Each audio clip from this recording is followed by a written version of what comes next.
அனைவருக்கும் வணக்கம்.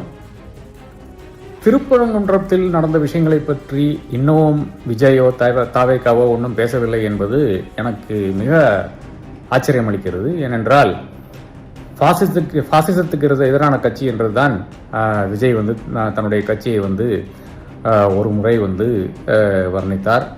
பாசிசம் பாயாசம். பாசிசம் யாரு?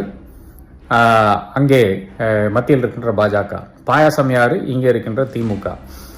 நல்ல சுவாரஸ்யமாக இருக்கின்ற விஷயங்கள் தான். ஆனால் நாம் பார்க்க வேண்டியது அனைத்து கட்சிகளும் இதை பேசியிருக்கிறது.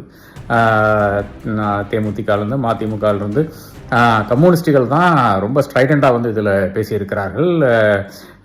விடுதலை சிறுத்தைகள் அஃப்கோர்ஸ் திமுக அரசாங்கத்தில் இருக்கிறது, அதனால் பேசித்தான் ஆக வேண்டும். அதிமுக ஏறத்தாழ பாஜகவினுடைய அதே பாணியில் பேசி கொண்டிருக்கிறது.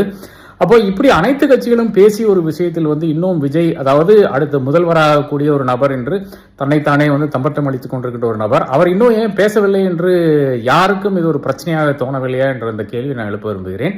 விஜய் பேசித்தான் ஆக வேண்டும் இந்த விஷயத்துல. அவர் பாசிசத்துக்கு எதிராக நிற்கிறாரா, இப்ப நடந்த இந்த அவலங்களுக்கு எதிராக நிற்கிறாரா, இப்ப கொடுக்கப்பட்ட இந்த கோர்ட்டு தீர்ப்பு இருக்கு இல்லையா, அதெல்லாம் சரி என்று நினைக்கிறாரா? இந்த விஷயங்களை பற்றி நிச்சயமாக அவர் பேச வேண்டும். பேசுவார், உடனடியாக பேசுவார் என்று நான் கருதுகிறேன்.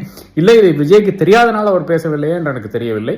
அதுவும் ஒரு விஷயமாகத்தான் இருக்கிறது. தாராளமாக அதன் பிறகு கூட அவர் பேசலாம் என்று நான் கருதுகிறேன்.